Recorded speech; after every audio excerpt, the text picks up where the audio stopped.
설교를 시작하려고 하는데요. 민수기 24장 17절에서 예수님을 별로 비유한 본문을 읽는 것으로 설교를 시작합니다. 내가 그를 보아도 이때의 일이 아니며 내가 그를 바라보아도 가까운 일이 아니로다.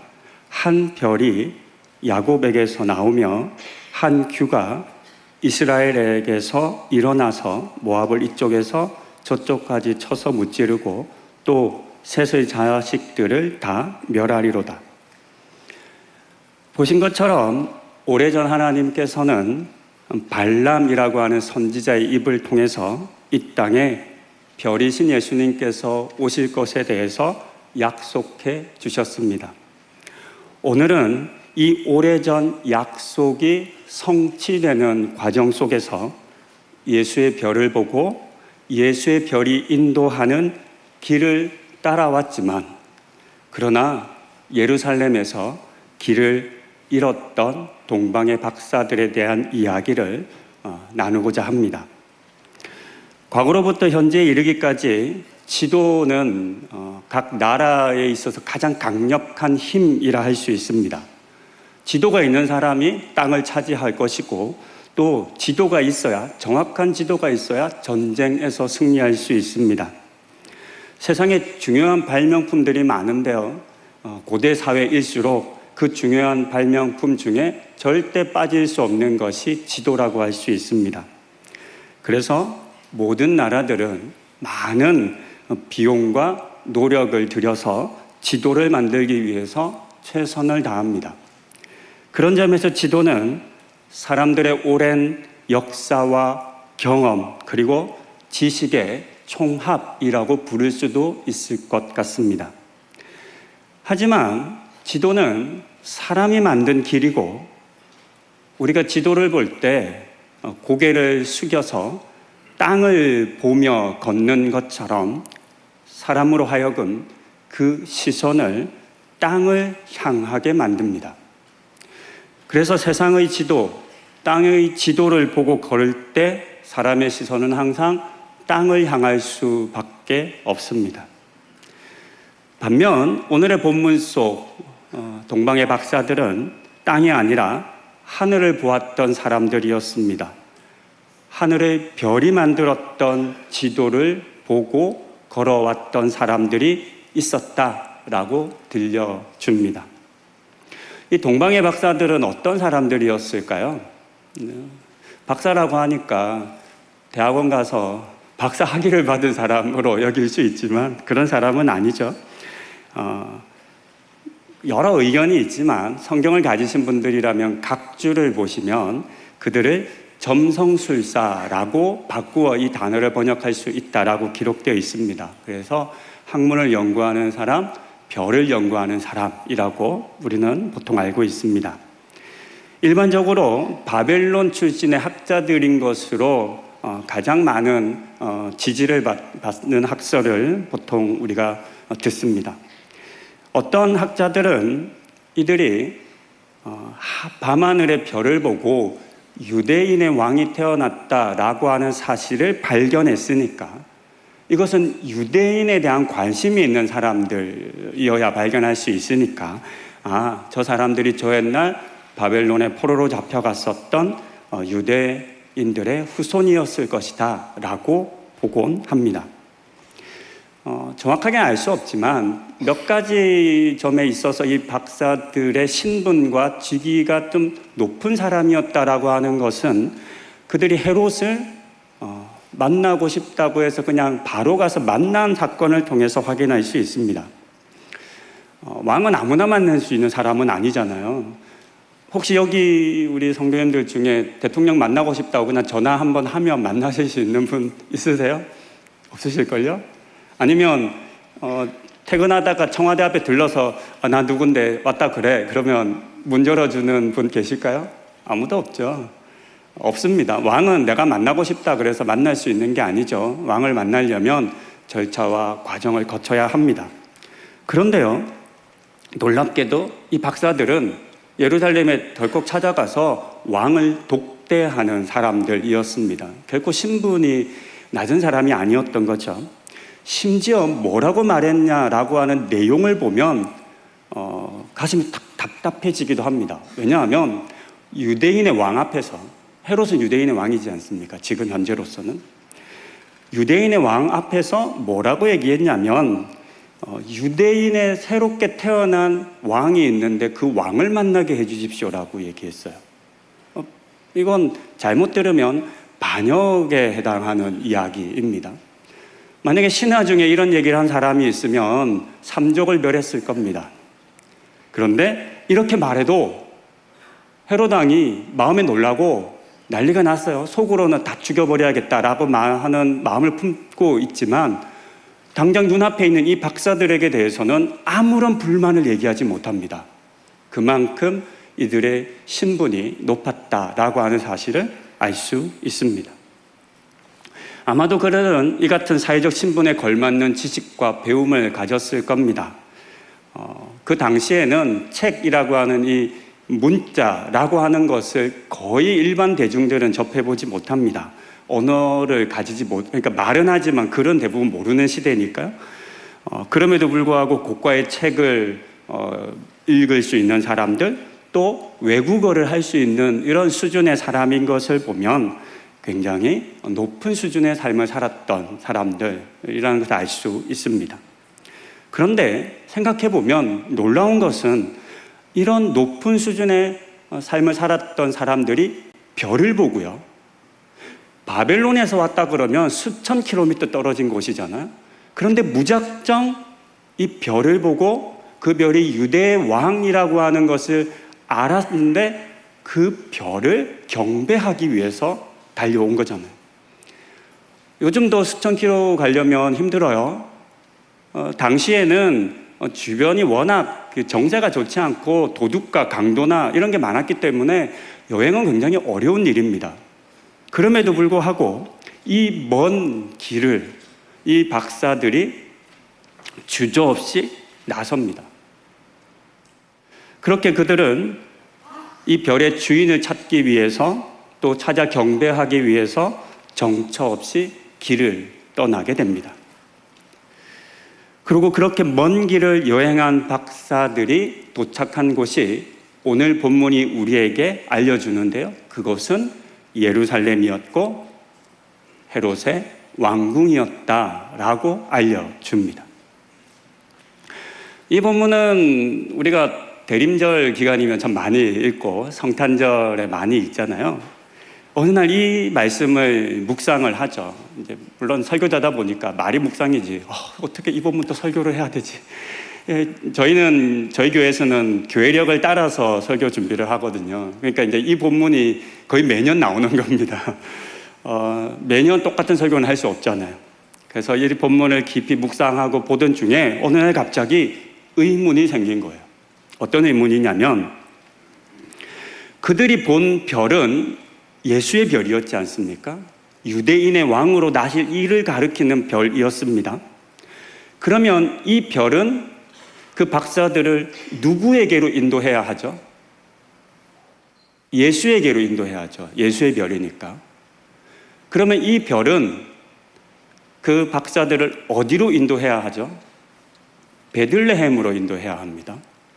근데 왜 이 박사들은 예루살렘으로 갔죠? 왜 헤롯 왕에게 갔죠? 분명 이 별이, 예수의 별이 갑자기 옮겼다가 헤롯 위에서 빛난 건 아닐 거잖아요.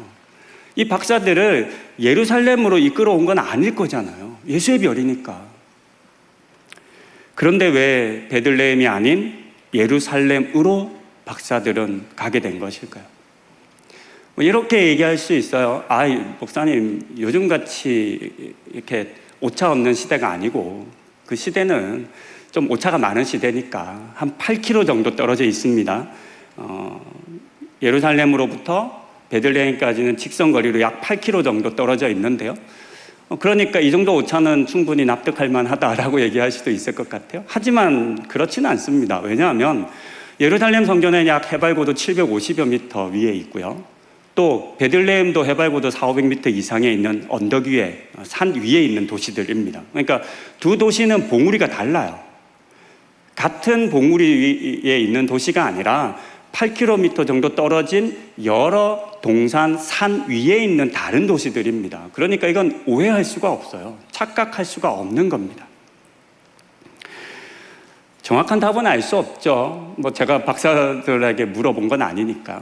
저는 천국 가면 물어볼 게 참 많더라고요. 성경을 읽으면서. 아담에게 물어보고 싶은 거, 한번 확인하고 싶은 거, 배꼽이 있었을까? 이런 엉뚱한 질문들 상상을 하곤 합니다. 박사들에게도 한번 물어보고 싶어요. 그때 왜 예루살렘으로 갔냐고. 전 이렇게 설교했는데 틀리면 어떡하지? 이런 생각을 해봅니다. 이런 생각을 해봅니다. 왜 그들은 예루살렘으로 갔을까? 처음에는 별을 보고 길을 나섰습니다. 왜냐하면 그 별이 그들을 인도했기 때문이죠. 아무것도 알 수 없을 때는 별을 보고 길을 갑니다. 땅의 지도를 의지하지 않는 거죠. 별이 인도하는 대로, 별이 이끄는 대로 걸어갑니다. 하지만 가나안에 도착한 이후 그들은 그만 길을 잃고 말았습니다. 이유는 가나안에 딱 도착하자마자 이 세상의 지도, 사람들이 만든 생각과 또는 경험을 의지하기 시작했기 때문입니다. 다른 말로 표현하면 앞서 말씀드린 것처럼 사람들의 지식과 경험이 담긴 세상의 지도, 땅의 지도를 보기 시작했기 때문입니다. 세상의 왕은 어디에 살죠? 왕궁에 삽니다. 그러면 새로운 왕으로 태어난 아기는 어디에서 태어날까요? 세상의 상식대로라고 한다면요. 왕궁에서 태어난다고 누구나 생각할 겁니다. 그러니 이 박사들은 지금까지 자신들을 인도해 온 그 별의 인도하심을 받다가 예루살렘 가까이 와서, 가나안 가까이 와서 하늘의 별을 보던 시선을 거두어 땅으로 눈을 돌리고 만 것입니다. 이제부터는 됐다, 별 필요 없다, 내가 이 길을 안다, 여기는 당연히 예루살렘 왕궁이겠지 라고 생각하며 땅의 지도를 따라 걷기 시작한 것입니다.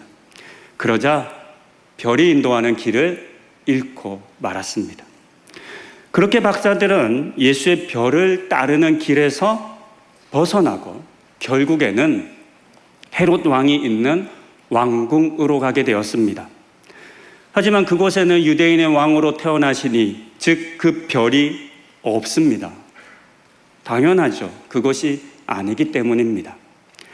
사람의 길, 세상의 길, 땅의 길이라 말할 수 있는 지식과 경험과 또는 관습이나 원칙을 의지하기 시작할 때 사람은 지금까지 잘 바라보고 있던 하늘을 향한 시선을 땅으로 내리고 맙니다. 동시에 예수를 향해 가는 그 길을 잃게 됩니다. 이것이 동방의 박사들이 베들레헴이 아니라 예루살렘으로 향한 이유이겠습니다. 그 결과 박사들은 이 땅에 오신 참 왕, 진정한 왕이신 예수를 만나는 것이 아니라 세상의 가짜 왕을 만나게 됩니다. 헤롯입니다. 헤롯은 유대인 출신이 아닙니다. 헤롯은 이방인 출신 왕입니다. 정통성이 없습니다. 로마 황제와 친분이 있다는 이유로 이두메 지역 출신 이방인이었음에도 불구하고 돈과 권력으로 유대인의 왕을 차지한 사람입니다. 그러니까 가짜 왕을 상징하는 왕입니다. 겉으로는 친절한 척, 자신들, 그 박사들을 위하는 척 하지만 실상은 뒤에서 그들을 속이려 하고 죽이려 하는 왕입니다. 이 같은 헤롯의 모습을 통해서 우리는 하늘의 지도를 보지 않고 세상의 지도를 따라 살게 되면 그 끝에서 누구를 만나게 될지를 상징적으로 보여준다 할 수 있습니다. 우리가 세상의 지도를 따라 살면 끝에 가서 세상의 가짜 왕을 만나게 됩니다. 겉으로는 왕처럼 보이지만 진짜 왕은 아닌 거죠. 이제 다시 박사들의 이야기로 돌아갑니다. 박사들이 예루살렘에 가서 유대인의 왕으로 나신 이를 찾았으나 못 찾았어요. 그래서 다시 이제 나왔습니다. 그러면 이 아기를 발견하지 못한 이 박사들은 나온 다음에 가장 먼저 무엇을 했을까요? 하늘을 봤겠죠. 하늘을 봅니다. 왜냐하면 앞서 지금까지 자신들을 인도해 주었던 그 하늘의 별을 다시 찾아야 하기 때문입니다. 그렇게 다시 하늘을 바라보자 9절에 기록된 것처럼 길을 잃고 헤매던 박사들에게 예수의 별은 다시 그들을 밝게 비추고 있었습니다. 문득 그 별이 빛났다라고 성경은 기록하고 있지만 사실 이 별이 사라진 것은 아니었을 겁니다. 별이 사라진 것이 아니라 그 박사들이 별을 보지 않았던 거죠. 그리고 다시 하늘을 바라볼 때 깨닫게 된 겁니다. 아, 저 별이 계속 있었지. 저 별이 나를 이곳까지 인도했었지. 그때서야 비로소 이 별이 한 번도 자신들을 떠나지 않았다라고 하는 사실을 발견합니다. 그리고 그 별의 인도하심을 다시 받고 마침내 예수를 만나 예수를 경배하게 됩니다. 이후의 이야기도 잠시 더 살펴봅니다. 하지만 이 여정의 끝은 아직 끝나지 않았습니다. 그렇게 예수를 경배한 이후에 돌아가려 하죠. 근데 박사들의 큰 위기가 있습니다. 그것은 헤롯이 세웠던 악한 계획이죠. 8절에서 헤롯은 박사들에게 유대인의 왕으로 태어난 그 아기를 만나게 되면 나도 경배하기 원하니까 나에게 꼭 알려줘 라고 하는 말을 합니다. 이 가짜 왕의 거짓을 박사들은 몰랐어요. 그래서 다시 헤롯에게 돌아가서 이 아기 예수가 태어난 것을 알려주려고 했죠. 하지만 이 말은 거짓인 것을 우리는 잘 압니다. 자칫하면 박사들은 이 악한 계획, 즉 예수를 죽이려 하는 그 계획에 동참할 뻔하죠. 다행히도 이 예수의 별이 그들을 그렇게 내버려 두지 않습니다. 예수의 별을 바라보았다가 한 번의 실패를 경험한 그 박사들은 두 번의 실패를 하지 않습니다. 그 별이 12절에 기록된 것처럼 그들에게 다른 길을 안내해 주는데 이때부터는 이 별이 인도하는 길을 신뢰하며 걷기로 작정하고 그 길을 갑니다. 그렇게 이 다른 길이 그들을 죽음의 길이 아니라 생명의 길로 인도해 주고 있습니다. 본문이 말하고 있는 이 다른 길이라고 하는 표현이 저는 참 많은 것을 우리에게 생각하게 한다라고 느꼈습니다. 상식적인 길, 당연히 가야 하는 길, 누구나 가는 길 등 우리에게는 알게 모르게 정해진 삶의 길이 있다라고 자주 느낍니다. 그렇게 생각할 때가 많습니다. 많은 사람들이 그렇게 정해진 길을 벗어나는 것에 대해서 굉장히 두려워합니다. 실패할 것 같고 망할 것 같고 고난당할 것만 같습니다. 혹시 고3 자녀 두신 분 부모님들 계신가요? 수의교에서 태어나서 김동욱 선생님께 세례받고 그랬던 저희 아이 큰아이가 벌써 고3이 되었습니다. 하늘교회를 떠날 때만 하더라도 앞에 놀이터에서 뛰어놀던 아이인데 이제 고3이 되었는데요. 우리나라 사회에서 고3 되면 어떻게 해야 돼요? 뭐 해야 돼요? 공부해야 돼요. 어디 가야 돼요? 대학 가야 돼요. 좋은 데 가야 돼요? 아니면 그냥 뭐 세상에 사실 나쁜 대학은 없죠. 근데 우리 가운데 어떤 생각이 있죠? 그래서 좀 좋은 대학 가야 하지 않아? 왜요? 그래야 잘 살 것 같으니까. 그래야 이렇게 남에게 무시당하지 않을 것 같으니까. 이런 마음들이 우리에게 은연중에 있습니다. 하지만 우리는 하나님 믿는 사람들이잖아요. 내 자녀의 삶을 누가 책임져 주신다고 믿고 고백하죠? 하나님이시라고 믿고 고백하는 부모들이잖아요. 하지만 딱 고3 때가 되면, 딱 시험 때가 되면 뭐라고 얘기하죠? 아니야, 그래서 좋은 데 가야 해. 이런 얘기를 우리가 합니다. 근데 이런 길, 이런 정해진 길이 과연 답일까? 이런 생각 우리가 해야 하는 거죠. 우리가 정해놓은 이 세상의 길 끝에 무엇이 있는지는 사실 우리는 모릅니다. 누가 아냐면 하나님만 아십니다. 예수님이 아십니다. 그래서 내가 생각할 때 좋은 길이 아니라 주님이 우리에게 보여주시는 다른 길을 우리는 발견할 수 있어야 합니다. 왜냐하면 이 다른 길이 우리에게 있어 생명의 길이기 때문입니다. 이 다른 길은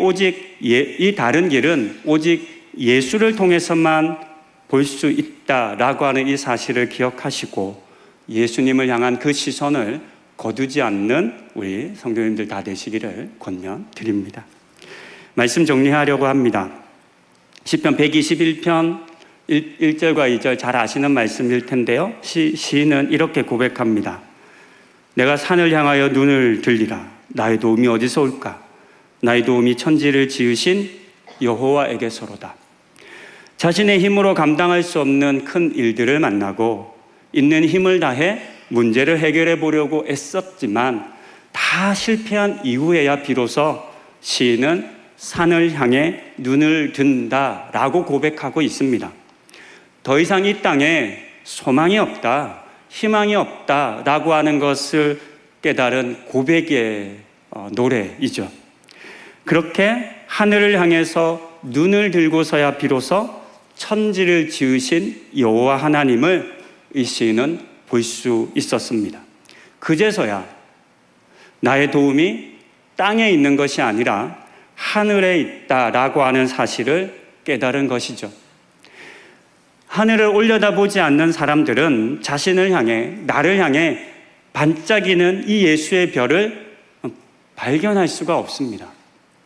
나를 향해 반짝이는 별은 땅의 지식과 세상의 힘이 담긴 지도를 보고 있던 나의 삶의 눈을 여러 날 소망을 담아서 밤하늘을 바라보는 그 사람들에게 보여지는 것이겠습니다. 우리 모두에게는 밤하늘의 별처럼 밝게 빛나는 예수의 별이 있습니다. 계시록 22장 16절은 나는 다윗의 뿌리요 자손이니 곧 광명한 새벽별이라 하시더라. 베드로후서 1장 19절에는 또 우리에게는 더 확실한 예언이 있어 어두운 데를 비추는 등불과 같으니 날이 새어 샛별이 너희 마음에 떠오르기까지 너희가 이것을 주의하는 것이 옳으니라 라고 말하며 우리에게 예수의 별이 있음을 말해주고 있습니다. 이 말씀처럼 예수님은 어두운 데를 비추시는 광명한 새벽별이시며 우리 마음에 떠오르는 샛별이십니다. 이 예수의 별이 지금도 우리 모두의 삶 속에 떠올라 우리를 밝게 비추고 있습니다. 그렇다면 성도님들께서는 이렇게 여러분 한 사람을 향해 밝게 빛나고 있는 그 예수의 별을 얼마나 바라보고 있으십니까? 그 별이 인도하는 길을 따라 걷고 있으십니까? 생각해 보면 우리는 너무 많은 시간을 땅을 보고 살아갑니다. 우리의 관심은 온통 땅에 있는 것처럼 보여지기도 합니다. 하지만 본문은 땅을 보고 사는 사람은 예수의 별을 볼 수 없음을, 그리고 결국 길을 잃을 수밖에 없음을 우리에게 보여주고 있습니다.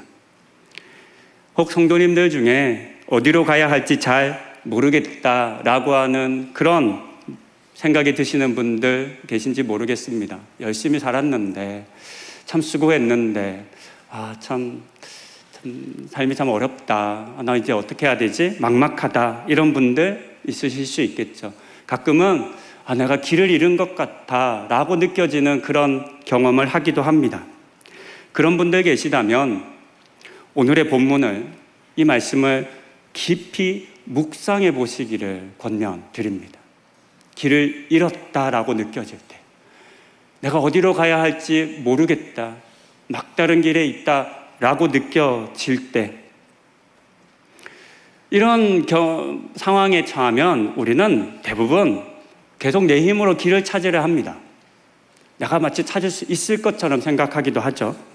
또 어떤 경우는 다른 사람의 도움을 얻거나 이런저런 어떤 도움이 나를 이 길에서 내가 길을 찾는데 도움이 될 것이다 라고 생각합니다. 또 어떤 이들은 자신의 그 한계에 사로잡혀 절망하고 낙심하기도 하죠.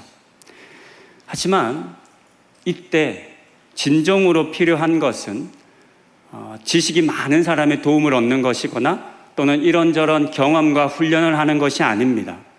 더 이상 세상의 지도를 통해서는 길을 발견할 수 없습니다. 왜냐하면 우리가 잘 아는 것처럼 세상의 지도에는 그 답이 없기 때문입니다. 이 사실을 깨닫고 땅을 향한 여러분들의 시선을 거두시고 이제 눈을 들어 여러분 한 분 한 분을 향해 밝게 빛나고 있는 예수의 별을 바라보시기를 권면드립니다. 시편 121편의 시인이 노래했던 것처럼 나를 향해 밝게 빛나고 있는 단 한 번도 나를 떠나지 않으셨던 그 예수의 별을 바라보십시다. 그리고 그 별이 이끄는 대로 믿음의 발걸음을 세상이 말하는 그 길과는 다른 길을 내딛는 노브듯 푸른교회 성도님들 다 되시기를 소망하며 권면드립니다. 기도하시겠습니다. 본문 속 박사들이 세상의 지도 끝에는 가짜 왕이 있을 뿐이라는 사실을, 그리고 하늘의 별을 보고 그 별이 가리키는 길을 가야만 진짜 왕을 만날 수 있다라는 사실을 우리에게 말해주고 있습니다. 이 말씀을 가슴에 새기고 지식과 경험이라고 하는 지도, 전통과 관습이라고 하는 지도 등등 세상의 지도를 보고 따르는 것을 멈추고 고개를 들어 지금도 나를 향해 밝게 빛나는 예수의 별을 바라보기를 소망하며 또 다짐합니다. 그래서 시편 121편의 고백이 그저 옛날 누군가의 고백에 머물지 않고 오늘 나의 고백이 되게 하여 주시옵소서. 이 모든 말씀 언제나 나를 향해 밝게 빛나는 별이신 예수 그리스도의 이름으로 기도드립니다. 아멘.